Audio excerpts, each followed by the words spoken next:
Bienvenidos. Vamos a ver en el libro de la Biblia, en el libro de Mateo, lo que dice acerca de Jesús. Y dice así. Dice: los fariseos y los saduceos se acercaron a Jesús y para ponerlo a prueba pidieron que mostrara una señal del cielo. Él contestó: al atardecer, ustedes dicen que hará buen tiempo porque el cielo está rojizo, y por la mañana que habrá tempestad porque el cielo está rojo y nublado. Ustedes saben discernir el aspecto del cielo, pero no las señales de los tiempos. Esta generación malvada y adúltera pide una señal milagrosa, pero no se le dará más señal que la de Jonás. Entonces Jesús los dejó y se fue. Cruzaron el lago, pero a los discípulos se les había olvidado llevar pan. Presten atención, advirtió Jesús. Cuídense de la levadura de los fariseos y de los saduceos. Ellos comentaban entre sí: lo dice porque no trajimos pan. Al darse cuenta de esto, Jesús dijo: hombres de poca fe, ¿por qué están hablando de que no tienen pan? ¿Todavía no entienden? ¿No recuerdan los 5,000 panes que para los 5,000 y el número de canastas que recogieron? ¿Ni los 7 panes para los 4,000 y el número de cestas que recogieron? ¿Cómo es que no entienden que no hablaba yo de pan, sino de tener cuidado de la levadura de los fariseos y saduceos? Entonces comprendieron que no les decía que se cuidaran de la levadura del pan, sino de la enseñanza de los fariseos y de los saduceos. Entonces, Jesús aquí no les estaba diciendo que se cuidaran por la levadura, ¿verdad? Que iban a engordar. ¿Quién eran los saduceos y los fariseos? Los saduceos y los fariseos eran personas del pueblo de Israel que habían cambiado mucho el significado de lo que era buscar a Dios. Los fariseos pues eran maestros de la ley, muy estudiados, y pues hacían muchas obras buenas, daban dinero a los pobres. Era gente que uno pudiera pensar que era de mucho respeto, de mucho estudio. Y los saduceos eran los administradores del templo, los administradores de todo lo que se recogía en las ofrendas. Ellos básicamente estaban más metidos en cuestiones de finanzas, de qué se iba a hacer con el dinero, pero realmente no estaban metidos en cosas de la Biblia tampoco, de las escrituras. Y los fariseos tenían pues muchos rituales, muchas cosas que ellos hacían para purificarse según ellos, porque era lo que ellos entendían de las escrituras que Dios había mandado. Las escrituras en sí pues no eran malas. Dios había mandado escrituras para guiar a su pueblo, pero los fariseos la habían transformado en reglas y en procedimientos que ellos seguían porque así ellos lo decidían. Entonces están estas personas aquí y quieren poner a prueba a Jesús, quieren ponerla a prueba, pero desde un corazón de incredulidad. Ellos no creen en Jesús. Ellos están viendo ahí tal vez pues con asombro lo que hace y todo, pero ellos realmente no creen. Y le dicen: a ver, Señor, a ver, Jesús, le dicen, si es que puedes, haz señales en el cielo, ¿verdad? ¿Qué señales pudiera haber hecho? Pues no sé, que descendiera fuego, o no sé, que naciera una nueva estrella, no sé, alguna señal como para decir: entonces sí es quien dice ser, ¿no? Sí es el Hijo de Dios. Pero realmente ellos no creían. Ellos nada más lo decían pues como para ponerlo a prueba. pero aún así tal vez hubiera hecho Jesús una señal y no hubieran creído. Realmente ellos tenían un corazón de mucha maldad, un corazón que no agradaba a Dios, y de mucho orgullo, porque los fariseos veían a todos los demás como inferiores. Ellos decían, nosotros sí somos buenos, sí estamos con Dios, porque estamos pegaditos a Dios, pero ustedes pues que no hacen todos los rituales como yo, pues no son puros. Ellos decían así. Entonces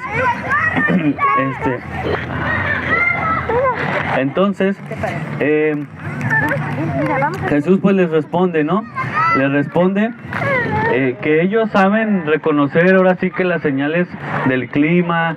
Ellos saben reconocer cuando va a llover. Dice, si ven que el cielo está rojizo, pues saben que va a venir una tormenta, ¿no? O cuando está de cierta forma, pues saben que va a estar tranquilo el día, etcétera. Dice, pues eso es algo que ellos ven físicamente, realmente no es algo que se ocupa un discernimiento espiritual para hacerlo. Dice, pero no reconocen las señales de los tiempos. ¿Y cuáles son las señales de los tiempos? Pues precisamente la señal que estaba ahí era Jesús mismo, ¿verdad? Era el que estaba enfrente de ellos. Realmente era Dios mismo hecho hombre, y ellos no reconocían esto. Era el cumplimiento de miles de años de profecías, de miles de años en que se profetizó acerca de la venida del Rey, de la venida del León de Judá, de la venida de Cristo, y ellos no lo reconocieron teniéndolo enfrente. Ellos solamente veían las cosas físicas, pero no lo espiritual. Y dice Jesús que por esa razón solamente se les iba a dar la señal de Jonás. Dice, ¿quieren una señal? Pues se les va a dar la señal de Jonás. ¿Cuál era la señal de Jonás? No sé si se acuerdan. Jonás era un hombre que Dios le dijo que fuera a una ciudad a hablarle de parte de él, porque estaban muy mal, porque estaban en pecado, porque había mucha muerte, había mucha desobediencia. Y Jesús les dice, ve y predícales acerca de mí para que se arrepientan. ¿Y Jonás qué hace? Jonás no va, se va hacia el otro lado y desobedece.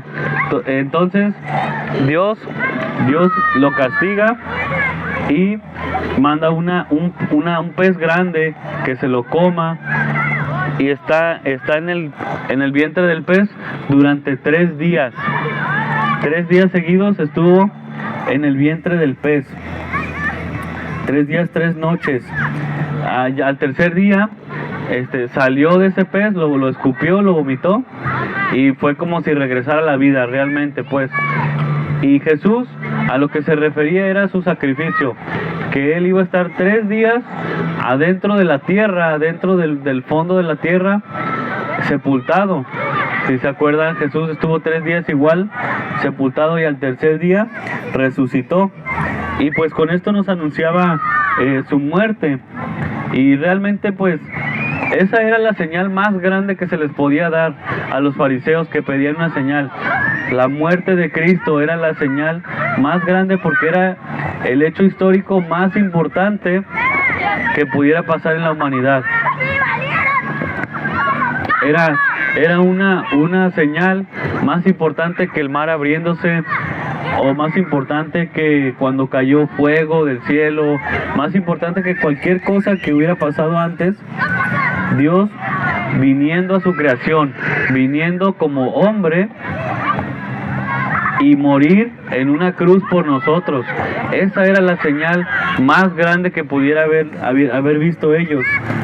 De hecho, vamos a ver como dice aquí, que recibieron a Jesús en el cielo.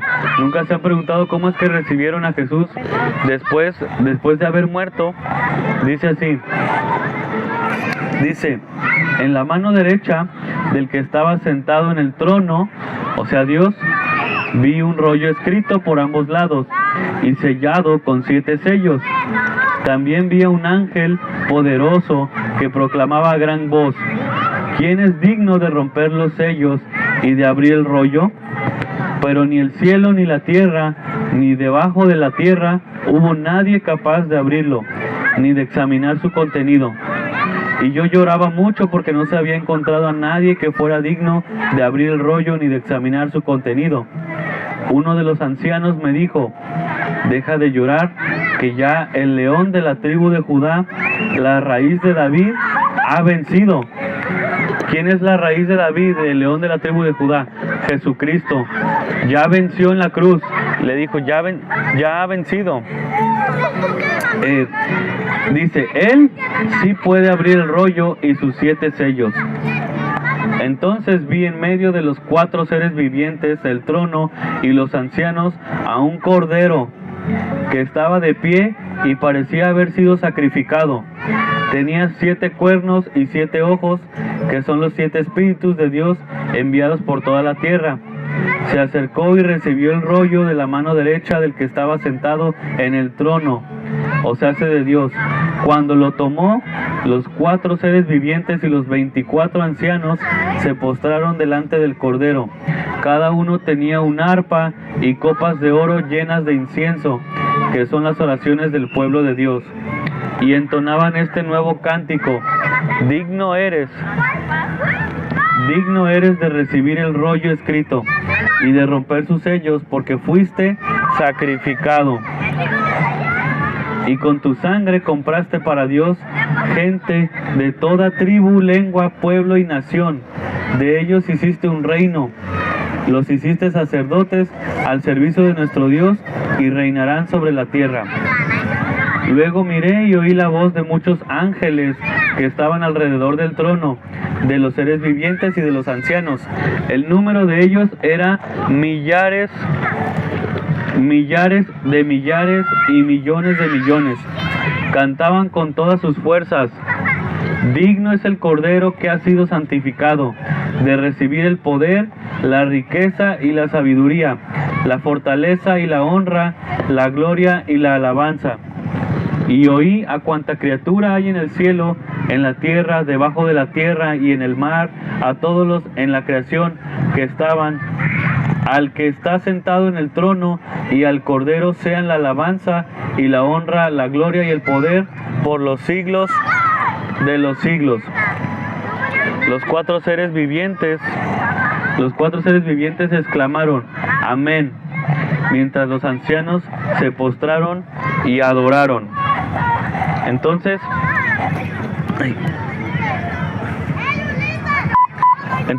aquí podemos ver cómo fue que recibieron a Jesús. No fue una cosa que sucedió hace 2000 años y se quedó ahí como un buen recuerdo, como algo bonito, ¿verdad? Realmente ellos recibieron a Jesús como se merecía, como la señal más grande que sucedió en la historia. Y eso fue lo que causó que nosotros pudiéramos recibir el perdón de nuestros pecados. De hecho, eso fue lo que pudo hacer posible llegar a Dios. Solamente eso, no hay otras cosas que se puedan hacer para llegar a Dios más que poner su fe en el sacrificio de Jesucristo. No hay costumbres, no hay ningún ritual que se pueda hacer para llegar a Dios. Y Dios hizo esto para alcanzar a todas las naciones. Dice que hizo para sí una sola nación, un solo reino de mucha gente de diferentes idiomas, culturas, costumbres, incluyendo la gente de Colima, nosotros. Entonces dice que toda la creación, los ángeles y los ancianos y los 24 ancianos que realmente son 12 patriarcas de la tribu de Israel y 12 apóstoles. Esos son los 24 ancianos que adoraron también ahí al Cordero. Y dice que toda criatura en los cielos, en la tierra y debajo de la tierra y en el mar adoraba al Cordero Santo. Y los fariseos ahí estaban pidiéndole señales, pidiéndole que hiciera señales como trucos, ¿verdad? Como, a ver, haz un truco de magia, ¿no? Algo así, pero con un corazón muy malvado, porque no creían en lo que Cristo estaba haciendo enfrente de ellos. De hecho, Cristo, que ya está. De hecho, Cristo ya había hecho muchos milagros ahí con ellos. Si recuerdan, había sanado paralíticos, alimentado más de 10,000 personas con un lonche que traía un niño, había sanado ciegos, sordos, pero ellos no creyeron aún al ver esto.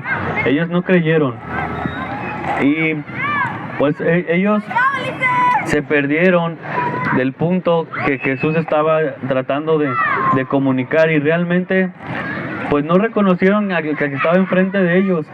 Y Jesús le dice a sus discípulos, ya que se fueron de ahí, cruzaron el lago, dice que los discípulos se les olvidó traer pan. No trajeron de comer, y Jesús les dice, cuídense de la levadura de los fariseos y los saduceos. Y ellos piensan, híjole, es porque no trajimos pan. Nos está diciendo que no trajimos pan y nos está regañando, ¿verdad? Yo creo que era el pan que les había sobrado porque acababa de multiplicar el pan para alimentar 10,000. Dice que recogieron 7 cestas completas. Pero Jesús no se refería a eso. Jesús hablaba de la corrupción del corazón que tenían los saduceos y los fariseos. Y no era una corrupción pues como ahorita concebimos la corrupción como, pues los que roban, ¿verdad? Que están en el gobierno y roban. No, él se refería a la corrupción como decir la maldad que transgiversaba la ley, que engañaba a la gente para decirles que no podían llegar a Cristo más que a Dios, más que a través de sus rituales, de sus reglas, o que utilizaban el templo para negocios. Todo eso era lo que Jesús veía, y que veía un corazón altivo, un corazón con mucho orgullo, y él veía esa corrupción de su alma, porque ellos se creían puros, se creían muy santos, ¿no? Pero pensaban que no podían recibir el perdón las demás personas si no hacían lo que ellos hacían. Ellos veían menos a todo mundo, y Jesús les llama generación adúltera, porque les dice, ustedes no pueden recibir señales porque son una generación adúltera, porque anteriormente Dios dice que había elegido al pueblo de Israel como su esposa, lo había elegido y había hecho un pacto como de matrimonio. De hecho, hay partes en la Biblia donde le dice, tú eres mi esposa, ¿verdad? Yo soy tu esposo. O sea, como decir, no adores a otros dioses más que a mí. Y no de que haya otros dioses, ¿verdad? Porque sabemos que Dios solamente hay uno. Pero la gente se iba por los dioses de los egipcios, por los ídolos. Dice, son ídolos de piedra, ídolos de madera que tienen ojos pero no ven. Dice que tienen boca pero no hablan, ¿verdad? O sea, por creencias se iban por cosas talladas, por cosas esculpidas, y no por el Dios vivo que creó todo. Y les dice, ustedes están, ahora sí, como quien dice coloquialmente, poniéndome el cuerno, ¿verdad? O sea, ustedes están desobedeciendo lo que yo les dije, que no fueran tras otros dioses, tras otros ídolos. Y vemos cómo para este entonces también ellos no están enfocados en Dios realmente, están enfocados en su estatus, en sus riquezas, en lo que les puedan dar de beneficio, como si fueran empresarios, ¿verdad?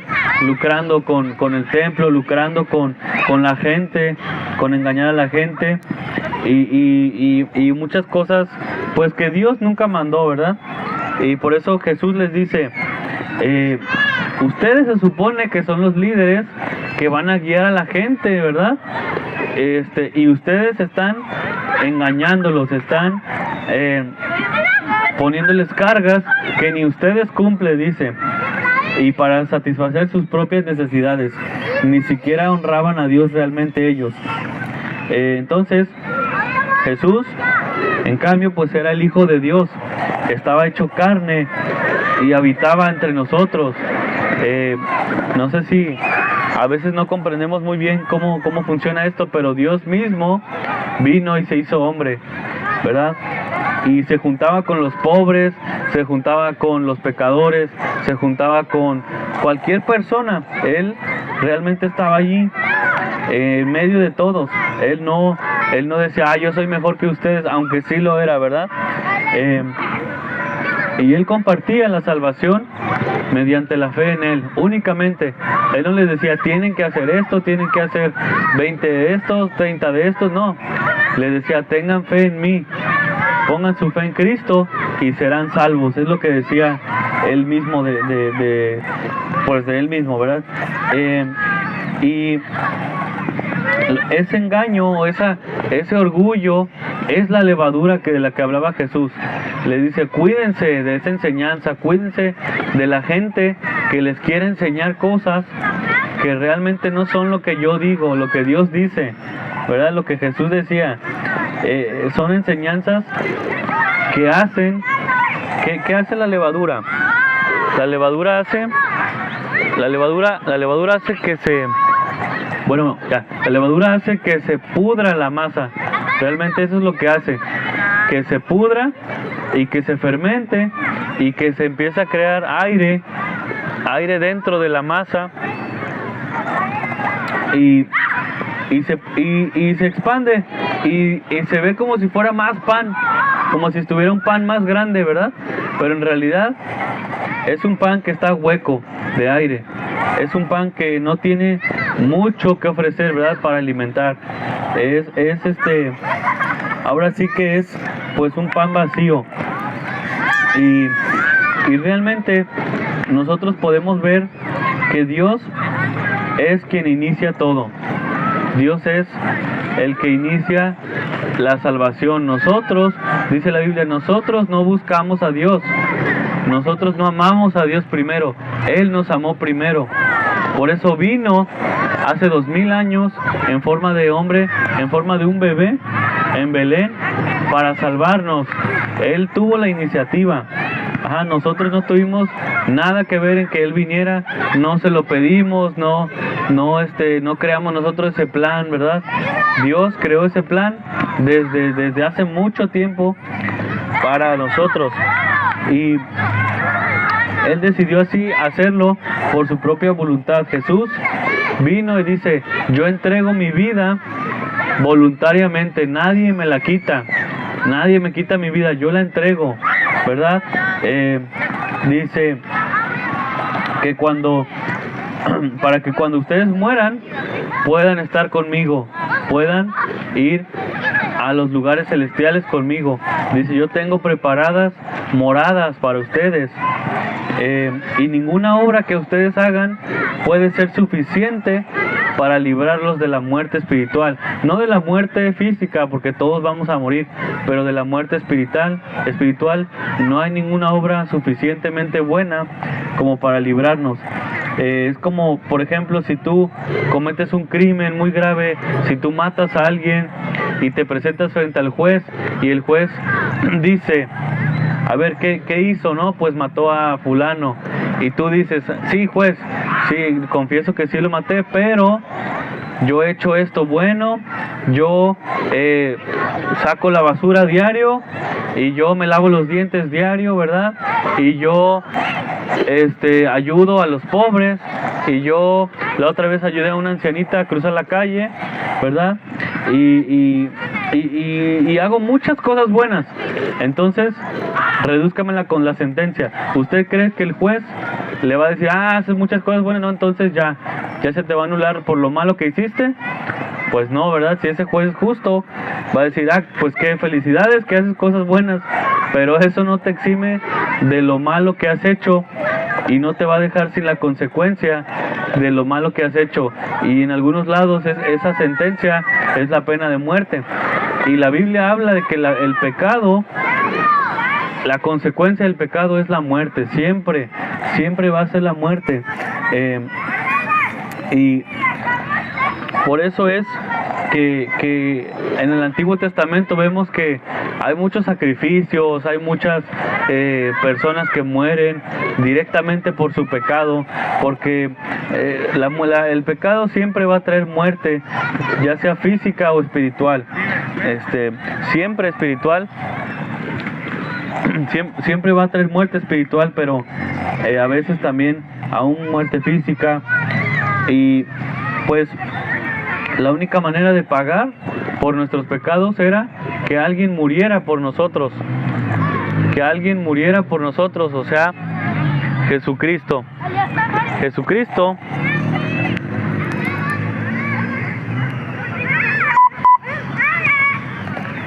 Jesucristo tenía que morir por nosotros. Esa era la única manera de satisfacer ese requerimiento.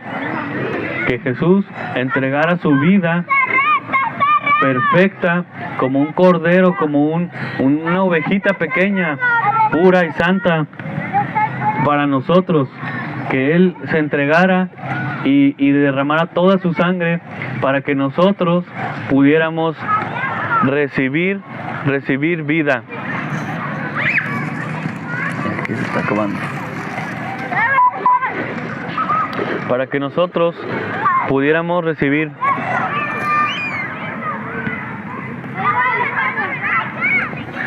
la vida que Él nos ganó en la cruz. ¿El cable? Bueno, ya.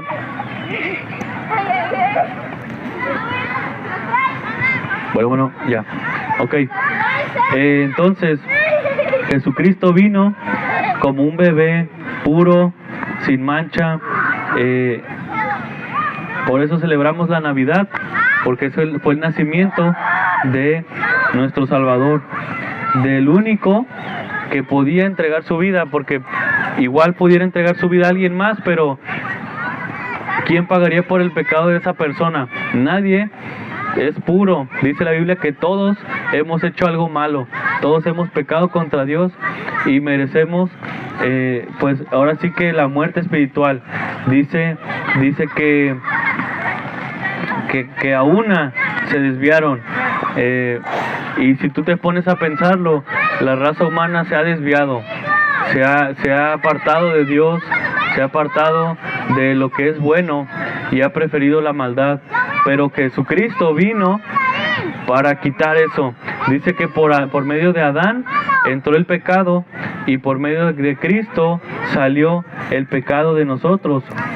Y ese mismo Cristo, al que todos alabaron, al que todos los ángeles cantaron, estaba ahí sentado enfrente de los fariseos, y ellos todavía le pedían señales, le pedían, a ver, pues si tú eres, a ver, haz otra señal, ¿no? Como decir, haz un truco. Pero Jesús les dice, no les voy a dar ninguna señal más que resucitar, más que morir por 3 días y resucitar. Y esa va a ser la señal que van a tener para creer, ¿verdad? No se les va a dar otra señal, no voy a hacer que salgan relámpagos de mis manos, aunque pudiera haberlo hecho, pero va a ser la señal resucitar al 3er día. Y Jesús por eso les dice, cuídense de esa levadura, porque ellos tenían su corazón cerrado, tenían su corazón muy, muy cerrado a lo que Jesús decía, y eran orgullosos. Y Jesús les dice a sus discípulos, no sean como ellos, ¿verdad? No se cierren, porque ellos no reconocieron las señales. ¿verdad? Ellos no reconocieron quién les estaba hablando, y se jactan y son orgullosos en sus cosas que hacen, en sus rituales. Dice, pero yo no les mandé que hicieran esos. Aún el apóstol Pablo dijo, no soy yo el que trabaja, sino es la gracia que Dios me dio para hacerlo, ¿verdad? No soy ni siquiera el que se me ocurrió a mí hacer este trabajo, sino Dios me puso a hacerlo por su mera voluntad, ¿verdad? Por su gracia, hago lo que estoy haciendo. O sea, ni siquiera Pablo se jactaba de que él hacía muchas cosas, y los fariseos y saduceos sí se jactaban y tenían esa levadura, ¿verdad? Que los esponjaba, que los hacía como panes inflados, que ni siquiera tenían nada por dentro, era puro aire. Entonces Jesús dice, pues cuiden su vida, realmente cuiden su vida, porque su vida es como esa masa. Su vida es como esa masa que si ustedes le ponen poquita, dice, con poquita levadura, toda la masa se echa a perder, se fermenta. Con poquitita levadura que ustedes pongan, contamina toda la masa, y su vida va a empezar a verse vacía, va a empezar a verse con orgullo, con falsedades. Y dice, no, cuídense de los que enseñan eso. Y los discípulos no entendían esto, le decían, bueno, nos estás hablando del pan, ¿ok? Jesús ya, como yo creo que molesto, les dice, ¿por qué dicen del pan? O sea, ¿qué no vieron que acabo de alimentar a 10,000 gentes? O sea, ¿por qué se preocupan del pan? No les estoy hablando del pan, les dice, les estoy hablando de los corazones, que no se enorgullezcan, ¿verdad? Y vaya que los discípulos, los que estaban ahí, eran los apóstoles. De esos 24 ancianos que estaban en el cielo, de esos eran 12 los que estaban con Jesús, y Jesús les dice, no se dejen llevar por los que les enseñan cosas echadas a perder, cosas de orgullo, cosas de altivez. Eso va a contaminar toda su masa, toda su vida. No escuchen, ¿verdad? No, cuídense, dice, cuídense. Y nosotros debemos de cuidarnos también de los que nos comparten este tipo de cosas, que nada más van a hacer que nuestra levadura, que nuestra vida se esponje, que parezcamos muy pues muy masudos, ¿verdad? Muy llenos de alimento, pero en realidad estamos vacíos por dentro, porque estamos queriendo agradar a Dios a través de obras, queriendo llegar a Dios a través de rituales, a través de sacrificios que nosotros pudiéramos hacer, pero que Dios dice que no sirven para nada, que es levadura todo eso, y que el único sacrificio que nos puede hacer llegar a Dios es el sacrificio que hizo Jesucristo hace 2000 años. Ese es el sacrificio perfecto, el sacrificio en la cruz. Por eso es que nosotros recordamos todo lo que Cristo hizo, y no lo recordamos como alguien que quedó ahí muerto, ¿verdad? Porque Él, la señal que hizo fue resucitar. Esa fue la señal. Y ascendió al trono. Por eso vimos ahí que decía en Apocalipsis, el que está sentado a la derecha del Padre, ¿verdad? A la derecha del trono está uno como un cordero que fue sacrificado. Pues ese es Cristo.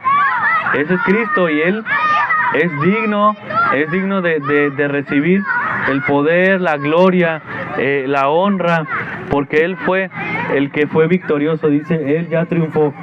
Entonces, hay que cuidarnos de la gente que dice que para llegar a Dios se necesita hacer demasiadas cosas, demasiados sacrificios, rituales. Eso realmente no es lo que Dios dice. Dios mandó a su Hijo Cristo para morir y para salvarnos en la cruz.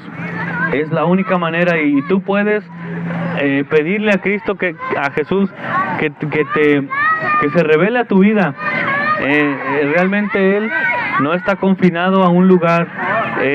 Jesucristo puede escucharte desde donde tú le hables, en tu cuarto, en tu casa, puedes decirle, Cristo, si tú realmente eres quien dices ser, si tú realmente moriste por mis pecados, si tú realmente trajiste esa salvación a la humanidad, yo quiero recibir esa salvación, porque es real, porque es algo que ha cambiado la vida de muchas personas a lo largo de la historia, la vida propia mía y la vida de las naciones realmente.